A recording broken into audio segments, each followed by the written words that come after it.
नमस्कार,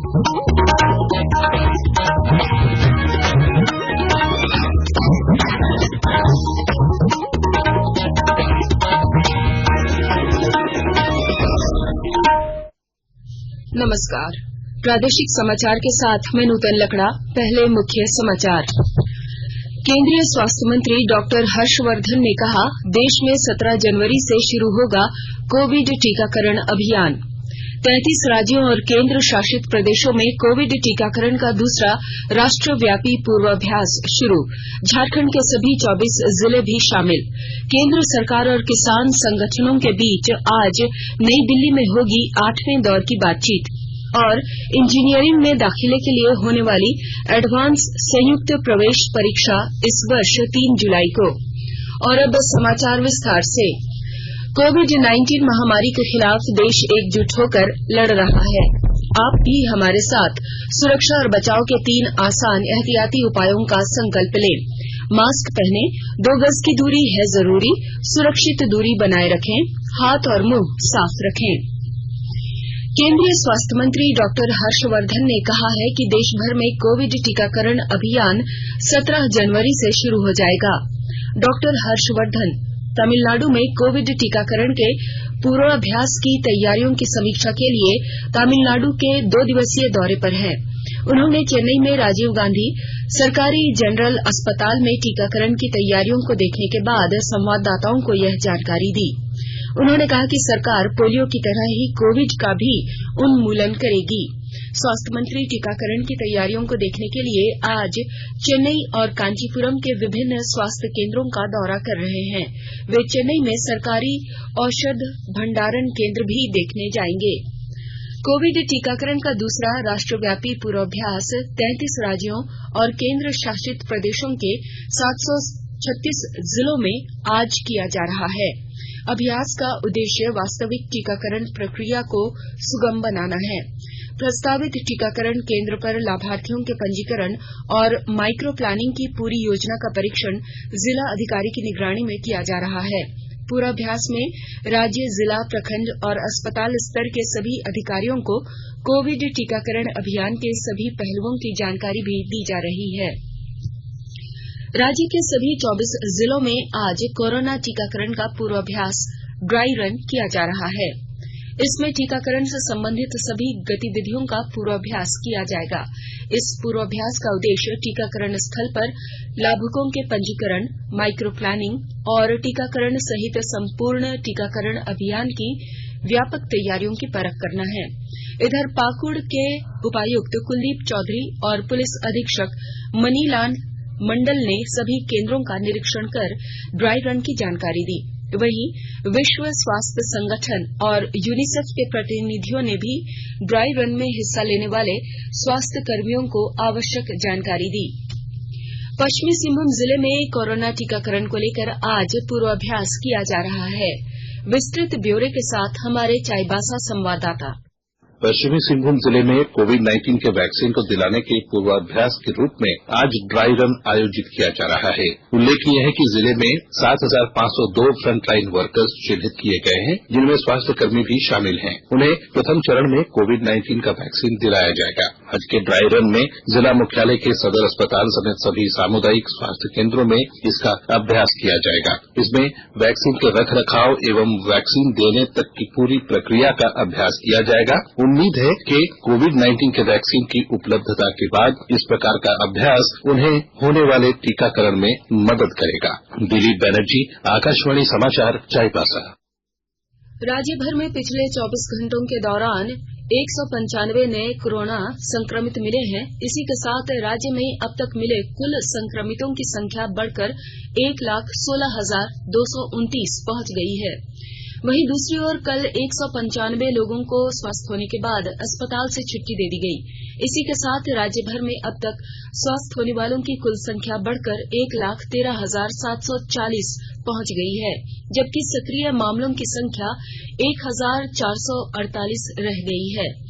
राज्य भर में कल एक कोरोना संक्रमित की मौत के बाद अब तक मरने वालों की कुल संख्या बढ़कर 1,041 पहुंच गई है। कल मिले नए संक्रमितों में सबसे ज्यादा 102 रांची जिले के पॉजिटिव शामिल हैं। देश में कोविड संक्रमण से स्वस्थ होने वालों की दर बढ़कर 96.39% हो गई है। कल 20,000 से ज्यादा कोविड रोगी ठीक हुए हैं। इसके साथ ही देश में अब तक 1,37,00,000 कोविड मरीज स्वस्थ हो चुके हैं। केंद्रीय स्वास्थ्य मंत्रालय ने कहा है कि भारत में कोविड संक्रमण से स्वस्थ होने की दर दुनिया में सबसे अधिक है। देश में कोविड के सक्रिय मामले इस समय करीब 2,25,000 हैं। कल 18,139 नए मामले सामने आए। इसके साथ ही कुल सक्रिय मामलों की संख्या 1,04,00,000 से ऊपर पहुंच चुकी है। स्वास्थ्य मंत्रालय के अनुसार देश में कोविड से होने वाली मौत की दर 1.45% है, जो दुनिया के अन्य देशों की तुलना में काफी कम है। आकाशवाणी के ताजातरीन समाचारों के लिए आप हमारे वेबसाइट newsonair.com पर लॉग ऑन कर सकते हैं। ताजा समाचार Twitter handle @AIR News Alerts और Facebook page all India radio news पर भी उपलब्ध है। आप प्रादेशिक समाचार एकांश के ट्विटर हैंडल @AIR News_Ranchi और Facebook page AIR News Ranchi के अलावा YouTube channel regional news unit Ranchi पर भी हमारे बुलेटिन सुन सकते हैं। प्रादेशिक समाचार आप आकाशवाणी रांची से सुन रहे हैं और अब पेश है कोरोना से बचाव के कुछ संदेश। कोविड-19 से बचाव और सुरक्षित रहने के 3 उपाय। मास्क लगाएं, 2 गज दूरी है जरूरी, सुरक्षित दूरी रखें, हाथ और मुंह साफ रखें।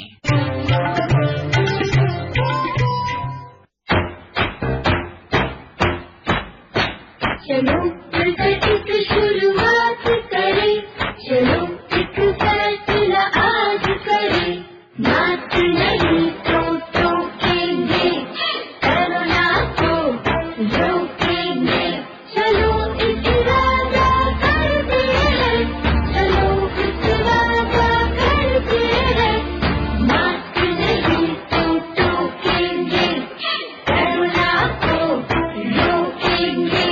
भारत सरकार द्वारा जनहित में जारी। किसानों से संबंधित मुद्दों के समाधान के लिए केंद्र सरकार और किसान संगठनों के बीच आज नई दिल्ली में 8वें दौर की बातचीत होगी। कृषि मंत्री नरेंद्र सिंह तोमर ने 4 जनवरी को हुई बैठक में कहा था कि सरकार चाहती है कि किसान यूनियन 3 कृषि कानूनों पर बिंदुवार चर्चा करे, लेकिन कोई समाधान नहीं निकल पाया क्योंकि किसान संगठन इन तीनों कानूनों को रद्द करने पर अड़े रहे। केंद्रीय शिक्षा मंत्री रमेश पोखरियाल निशंक ने भारतीय प्रौद्योगिकी संस्थान में प्रवेश के लिए संयुक्त प्रवेश परीक्षा JEE एडवांस 2021 की तिथि और पात्रता मानदंड की घोषणा कर दी है। यह परीक्षा 3 जुलाई को ऑनलाइन होगी। इस वर्ष IIT में प्रवेश के लिए 12वीं कक्षा में न्यूनतम 75% अंक पाने की अनिवार्यता में छूट दी गई है। इस वर्ष यह परीक्षा IIT खड़गपुर में आयोजित करेगा। देश भर में स्वच्छता सर्वेक्षण में बेहतर स्थान पाने की दिशा में रांची नगर निगम ने पहल शुरू कर दी है। इसके तहत आज से रांची को रमणीक बनाएं अभियान चलाया जा रहा है। यह विशेष अभियान 15 जनवरी तक चलेगा। अभियान के तहत अगर किसी भी व्यक्ति को अपने वार्ड में किसी भी जगह कूड़ा दिखता है तो वे हेल्पलाइन नंबर 065122000011 पर फोन कर इसकी जानकारी दे सकते हैं। इसके बाद नगर निगम की टीम संबंधित क्षेत्र की सफाई करेगी। यह अभियान रांची नगर निगम के सभी 53 वार्डों में चलाया जाएगा। केंद्र सरकार की ई-नाम योजना के माध्यम से किसानों की फसल को बेहतर लाभ दिलाने के लिए शुरू किए गए ऑनलाइन व्यापार से हजारीबाग के किसानों को काफी लाभ मिल रहा है। कृषि उत्पादन बाजार समिति के ई-नाम से जुड़कर हजारीबाग के किसान बेहतर कार्य कर रहे हैं। यही कारण है कि दिसंबर 2020 में ई-नाम से जुड़कर डिजिटल पेमेंट करवाने में हजारीबाग कृषि उत्पादन बाजार समिति ने पूरे देश में 9वां स्थान प्राप्त किया है। तमिलनाडु एवं महाराष्ट्र के बाद झारखंड के हजारीबाग को बेहतर स्थान प्राप्त हुआ है। बाजार समिति के सचिव राकेश कुमार सिंह ने बताया कि दिसंबर 2020 में ई-नाम से जुड़कर किसानों का 1 करोड़ 17 लाख का ट्रेंड करवाया गया, जिसमें से 80 लाख रुपए का डिजिटल भुगतान करवाया गया। FPO से जुड़े किसान राजीव रंजन भी मानते हैं कि ई-नाम से व्यापार करने से उन्हें फसलों की उचित मूल्य मिली है। लोग सबसे पहले किसानों को एफपीओ के माध्यम से जोड़े। बड़कागांव प्रखंड हजारीबाग जिला में हमारा एफपीओ उत्तरी Chotanagpur progressive power producer company limited है। इस एफपीओ में हम लोग 693 किसानों को जोड़ चुके हैं और बाजार समिति के सहयोग से हम लोग क्योंकि पहले व्यापार कर नहीं पा रहे थे, बाजार समिति के सहयोग से हम लोग इनाम से जोड़ के व्यापार करना शुरू किया और जो भी पेमेंट होता है सीधे एफपीओ के खाते में आता है, हम लोग वहां से किसानों को देते हैं। ट्रांसपेरेंट होता है सब कुछ। हमारा जो भी सिस्टम में लेन देन होता है, अगर कोई बोले कि आपको कम रेट मिला है तो हमारे पास प्रूफ है कि इतना रेट हमने दिया है, उसका प्रॉपर चालान है, तो किसान भी खुल के बोल सकते हैं उनको कितना मिला है, पब्लिक भी उस पर सहमत होती है कि सही है। साथ में है कि डिले नहीं है। एक सिस्टम था पहले व्यापार का कि किसान बेचते थे पेमेंट के दौड़ रहे हैं, लेकिन बाजार समिति के सहयोग से संभव हुआ इनाम के जरिए कि टाइमली पेमेंट और ज्यादा पेमेंट हम लोग को मार्केट से 15-20% ज्यादा ही मिलता है प्राइस। किसान काफी खुश है। इस साल होने वाली 9वीं और 11वीं की वार्षिक परीक्षा के आवेदन पत्र भरने और 2022 में होने वाली जैक, मैट्रिक और इंटरमीडिएट की परीक्षा के लिए रजिस्ट्रेशन कराने का छात्र छात्राओं को एक और मौका दिया गया है। 9वीं और 11वीं के छात्र छात्रा जो आवेदन नहीं भर सके हैं और रजिस्ट्रेशन नहीं करा सकते हैं, वे 15 जनवरी से 28 जनवरी तक विलंब शुल्क के साथ इसे ऑनलाइन भर सकेंगे। राजधानी रांची स्थित बिरसा मुंडा जैविक उद्यान में बर्ड फ्लू से सतर्कता को लेकर कल सैनिटाइजेशन अभियान चलाया गया।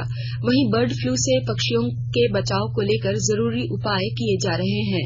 वहीं पशु चिकित्सकों की टीम ने उद्यान के पक्षियों के स्वाब के नमूने जांच किए, जिसे जांच के लिए कोलकाता भेजा जाएगा। उद्यान के निदेशक YK दास ने बताया कि यहां मुर्गी खाने वाले जानवरों को जनवरी और फरवरी माह तक मुर्गी की जगह अब मीट दिया जाएगा। पलामू टाइगर रिजर्व में इको टूरिज्म को बढ़ावा देने के लिए कई बदलाव किए जा रहे हैं। विस्तृत ब्यौरे के साथ हमारे पलामू संवाददाता। 2021 में पलामू टाइगर रिजर्व में पर्यटन गतिविधियों में कई बदलाव होगा। सरकार ने इको टूरिज्म को बढ़ावा देने का फैसला लिया है, जिसके बाद पलामू टाइगर रिजर्व में पर्यटन गतिविधि की जिम्मेवारी इको डेवलपमेंट कमेटी को देने की तैयारी चल रही है। इस संबंध में एक प्रस्ताव तैयार कर सरकार को भेजा जा रहा है। सरकार की मंजूरी मिलने के साथ ही पलामू टाइगर रिजर्व के 17 स्थानों को पर्यटन गतिविधि में बड़ा बदलाव होगा। PTR में इलाके में 200 से अधिक EDC कमेटी गठित हुई है। पलामू टाइगर रिजर्व में पर्यटन की गतिविधि EDC के हाथों में जाने के बाद ऑनलाइन सिस्टम लागू होगा। पर्यटक को एडवांस बुकिंग करवानी होगी। एक जगह पर 20 से अधिक टीम या परिवार की बुकिंग नहीं होगी। पर्यटक किसी भी तरह का भुगतान ऑनलाइन ही करेंगे। 8 से अधिक क्षमता वाले बसों में 100 रूपये, बस आदि से 200 रूपये चार्ज लिए जाएंगे। जसप्रीत सिंह, आकाशवाणी समाचार, पलामू। मौजूदा खरीफ मौसम में न्यूनतम समर्थन मूल्य पर 98,000 करोड़ रुपए से अधिक मूल्य की धान की खरीद से 67,89,000 से ज्यादा किसानों को लाभ हुआ है। कृषि मंत्रालय के अनुसार सरकार मौजूदा योजनाओं के मुताबिक न्यूनतम समर्थन मूल्य पर खरीफ फसलों की खरीद जारी रखे हुए है। इस दौरान पंजाब, हरियाणा, उत्तर प्रदेश, तेलंगाना, उत्तराखंड, तमिलनाडु, चंडीगढ़, जम्मू कश्मीर, केरल, गुजरात, आंध्र प्रदेश, छत्तीसगढ़, ओडिशा, मध्य प्रदेश, महाराष्ट्र, बिहार, झारखंड, असम, कर्नाटक और पश्चिम बंगाल से लगभग 521 लाख टन धान की खरीद की गई है। और अब कुछ संक्षिप्त खबरें। गिरिडीह के नगर थाना क्षेत्र स्थित प्लास्टिक टंकी बनाने वाली फैक्ट्री में कल आग लग गई, जिसमें 4 कर्मचारी गंभीर रूप से घायल हो गए। घायलों को बेहतर इलाज के लिए रांची भेज दिया गया है। अग्निशमन विभाग की टीम ने आग पर काबू पा लिया है। चारा घोटाले के विभिन्न मामलों में सजायाफ्ता लालू प्रसाद के जेल मैनुअल उल्लंघन के मामले में आज झारखंड उच्च न्यायालय में सुनवाई होगी।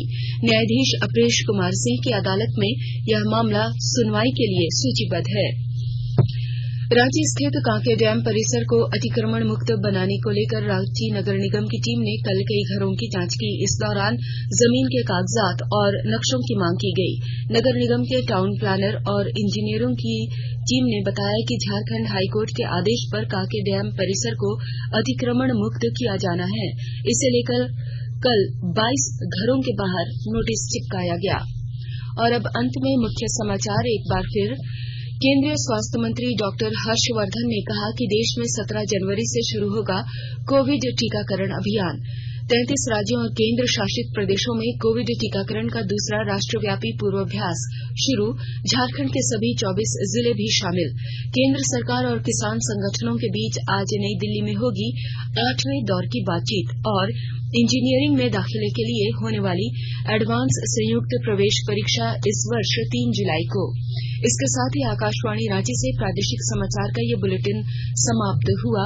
नमस्कार। घर में रहिए, सुरक्षित रहिए और सुनते रहिए आकाशवाणी।